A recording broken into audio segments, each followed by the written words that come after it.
Howdy friends, checking in on the stock market today. So another day where the majority of the action was in the first hour and a half and then things slowed down considerably. It's not surprising because we're heading into major tech earnings the next couple of days and the FOMC is tomorrow. So it feels like the market is generally just waiting, and it makes sense because myself, even as a day trader, I'm generally waiting and trading a bit less this week as well. So we've got Google and Microsoft earnings right now that we are seeing a reaction to after hours. FOMC tomorrow. Let's see how we are shaping up into those events.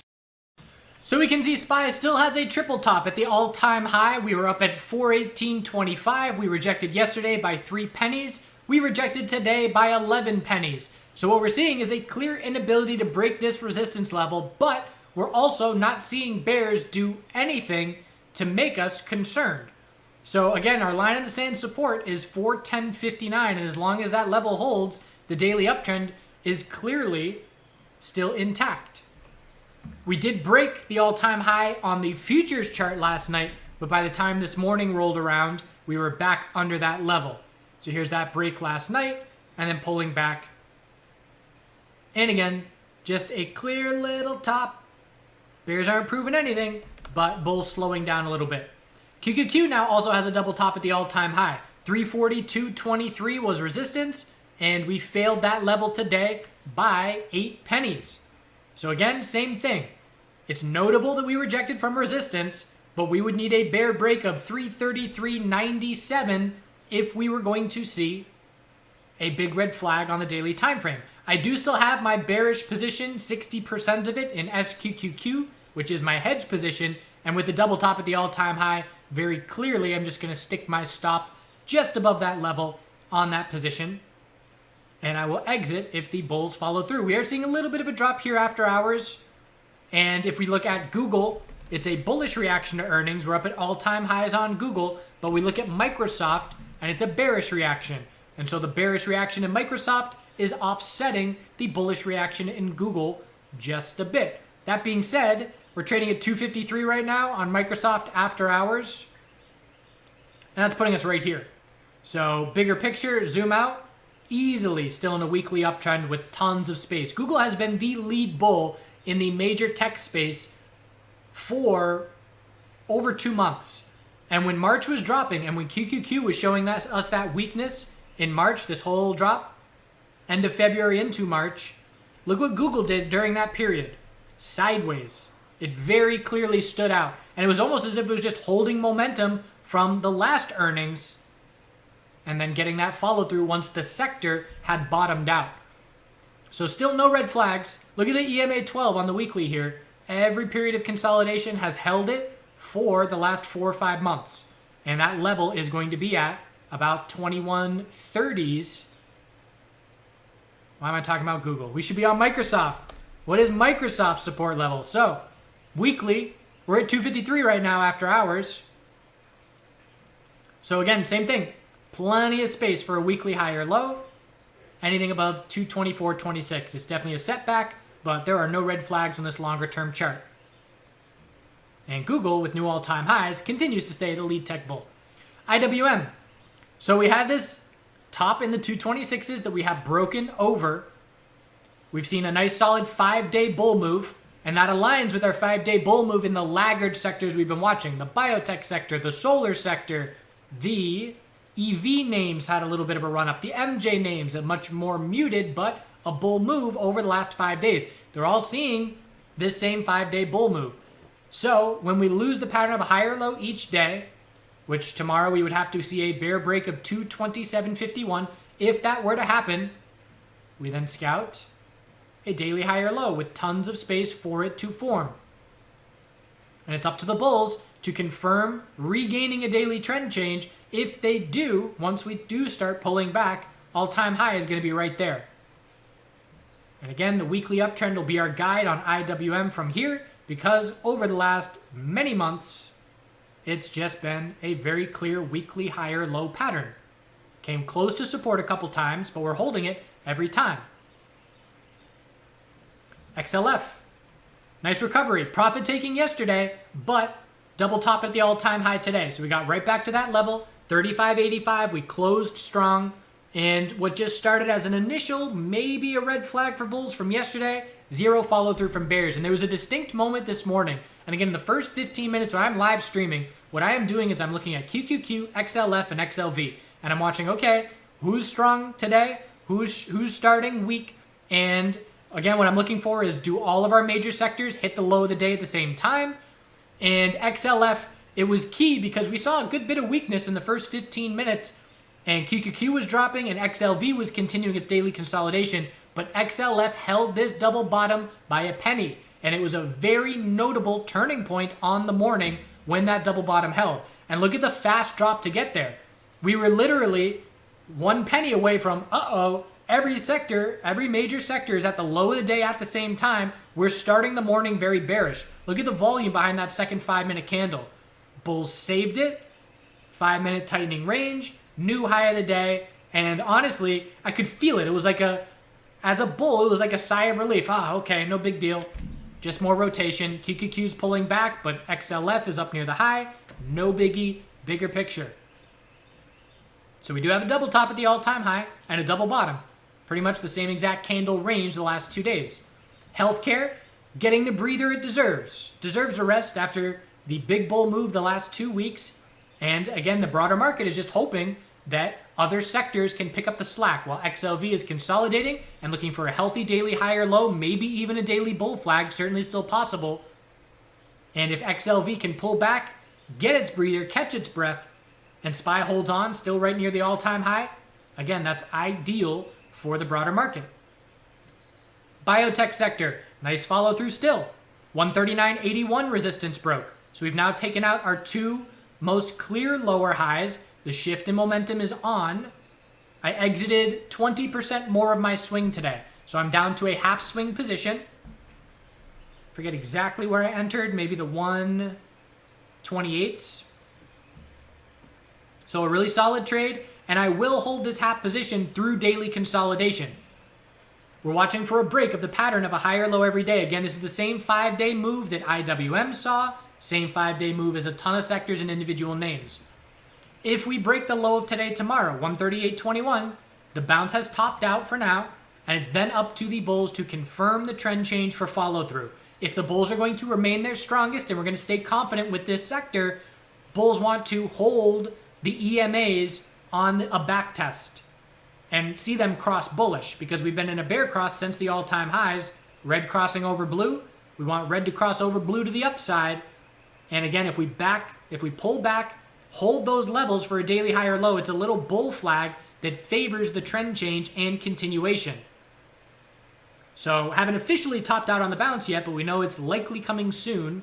And it's then all about how far do we retrace from this bounce?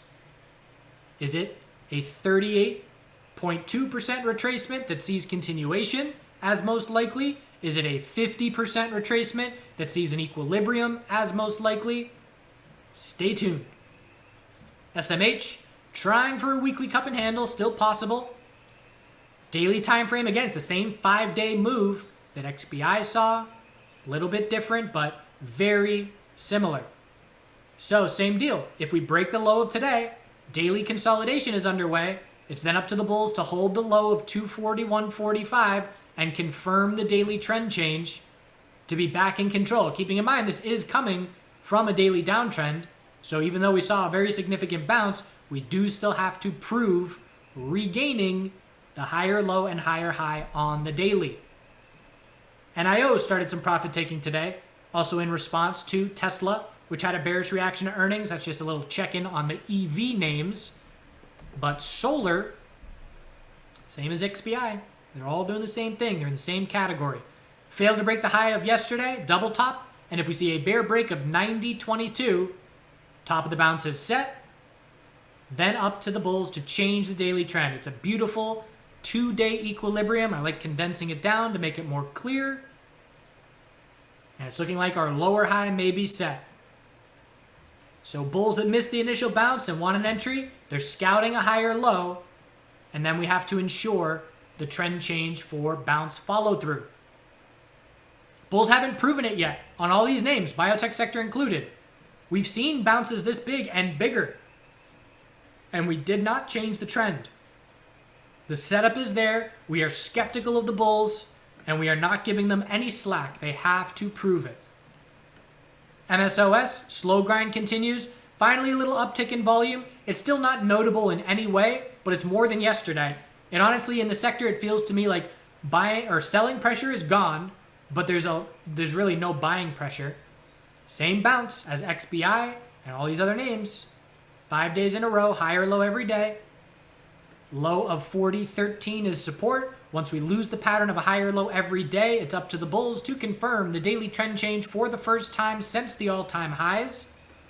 Bulls have to prove it. Every day they're creating a little bit more space, which increases the odds a little bit more that a daily trend change can be the result of this bounce. And it is a big enough bounce where I will be adding on consolidation because I'm not going to miss a monthly higher low in the USMJ sector. And it'll be the kind of scenario where, let's say we top out it in the 41s and then we start daily consolidation. I'll nibble a couple positions and I'll put my stop under the low because I'm either right and we change the trend and I have a really nice entry, or I'm wrong and I stop out because we drop to the lower low, the downtrend continues, and the pullback gets a bit more extreme on the monthly time frame. The VIX is just sideways. The VIX is waiting for something to take place in the market. FOMC and earnings. We've still got Amazon, Apple, a handful of significant names to have earnings still, but the VIX is not doing anything at the moment. So I'm just looking at the extremes of this 6-day range. I only care if 1680 breaks or if 1990 breaks. Dollar still weak. As long as we're under 91.43, the lower highs remain intact. I'm expecting the bulls to show up here with a more meaningful bounce in the near term, but there is no sign of it just yet. That being said, a little bit of a red flag in the metals. Gold, daily higher low set, not a convincing candle today. If we drop down and break that 1768 level from yesterday, we then have weekly consolidation underway. We zoom out to the weekly chart. We scout a weekly higher low compared to the double bottom. Silver held on a little bit better than gold today. It's the same deal though. If we drop down and break 2585, we confirm a daily downtrend and weekly consolidation. Miners are giving us a clue. Clear bear day, increasing bear volume, red Marabozu where the bears control the entirety of the day, closing at the low. The market was fine, the broader market, and the metals were not this weak. So just like on the way to the upside, a day stood out, and then the day after that, the metals followed. I would not be surprised in the slightest to see metal weakness tomorrow because of this minor daily candle today. Minor weekly consolidation is underway. And GDX, anything above 3165 is a weekly higher low. Oil, that's saved by the bulls yesterday, following through. We double bottomed at support, held it by 5 pennies, and then broke resistance. And just like that, we're looking back at the high of 64.38. So very nice defense, shifting momentum quickly. So we were watching for the potential of a weekly lower high being set, but because that support held, the bulls are keeping their control on this weekly chart and grinding the EMA 12 support up. Natural gas, big follow through. So next resistance level is 2965. And again, even if you're not trading natural gas, like I am not trading natural gas, if there's anything that natural gas is teaching me of just doing this constant analysis for something that I'm not trading, it's to quickly look in the other direction when bear flags confirm and lack follow through, because that marked the bottom on natural gas. And even as it was happening, I can remember saying, keep an eye out if we don't get follow through. We've seen it plenty of times on other time frames. And the same thing happened with Canadian MJ stocks. APHA, bear flag confirmed last Tuesday, 0 follow through, and the bulls have had control ever since. And it doesn't look like a strong bounce, but that's a 20% bounce from a bear flag and no follow through. You can hear the frogs are out. Today I didn't do a whole lot of day trading. Today was mostly managing swing positions, and as a day trader, that when I'm normally in 1 or 2 positions at a time, and that's my happy place, complete focus on those names. So now that I'm doing more swing trading, now I've got 3, 4, 5 positions open and I get overwhelmed. So this morning, biotech sector started good. Metals were up well. GME, gap up open. MNMD, gap up open. And so I was just in profit taking mode. And honestly, I hit euphoria because it's been a really good 2 days. And I haven't talked publicly a lot about MNMD because it is a penny stock. We've been talking about it in depth with the Chart Guys MJ stock chat room because it's a mushroom and a psychedelic medicinal company. And it was uplisting news that just sent it off to the races, and also combined with Wall Street bets getting all over it on Reddit as well. But long story short, with a couple swing positions the last 2 days, it's been a euphoric kind of week. And when I feel euphoria from gains, I have an automatic built-in system from the years of trading where, to me, euphoria from open positions means instantly start taking profit. So I planned to hold GME for 200 plus. But this morning rolled around, my brain got overwhelmed. I took profit on XBI. I took profit on GME. I'm no longer in that position. I took profit on MindMed, third gap up open on uplisting day. Absolutely. You know, I'm long gone by the time we start pulling back. So today was a day of locking in profit. And just reflecting upon that, you know, is it a good thing or a bad thing? So it would be a bad thing if it causes me to sell positions before my target is hit, which is entirely possible to happen on GME. GME closed essentially where I sold in the 170s. So yet to be determined. So you could look at it and say, well, that's not good because you're exiting before your targets are hit. But big picture, if we're talking multiple year time frame, I kind of like that I have that built in because it ensures that I am constantly locking in gains when they are significant and exceeding my goals, as opposed to being greedy and hoping for more. So it's essentially, I've got a built-in anti-greed detector that instantly has me taking profits on week maker gap up gains. So lighten things up a little bit on my swing positions. And again, trading a little bit less this week because of the FOMC and earnings volatility. But it's a good week. Feel free to ask any questions, and I'll see you tomorrow. Do good things. The garden has been all mulched and is 95% done. Got carrots and onions and radishes and beets going. Planted potatoes and potatoes and corn.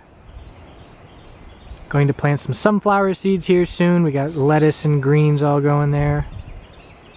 And then will come the battle with the new weeds in another week or two. The garlic is looking great. You plant that in September, October. Garlic is probably the most hands-off thing that you can plant. It just does its thing. And that was both in Maine and North Carolina. So if you want to plant something and don't want to do a lot of work, plant garlic in the fall. Peas are good. Some kind of variety of flowers in front of the peas. I don't know what. It's like a big guessing game. It's a surprise when you get the flowers.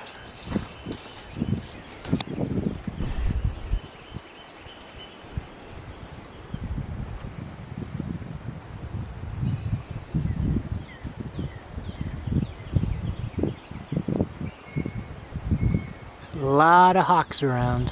It's one of my hesitancies of getting chickens. I know they will be all over them. Honeysuckle reaching for the sky. These are some very slow climbing vines. I'm trying to get up this light post. Planted them last year.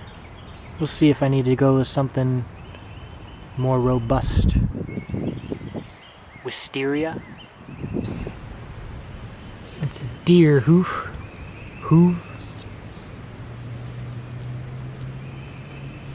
One of the things that I do with the yard and how I do things is I manipulate the clear paths that the animals will take. So in the back I've got a fallen tree that I've just left there, which forces the animals that are making their way onto a certain path. And between the ponds here is the same thing. Just that little footpath that sees where the muskrats go and deer and Pretty much everybody uses it, all the ducks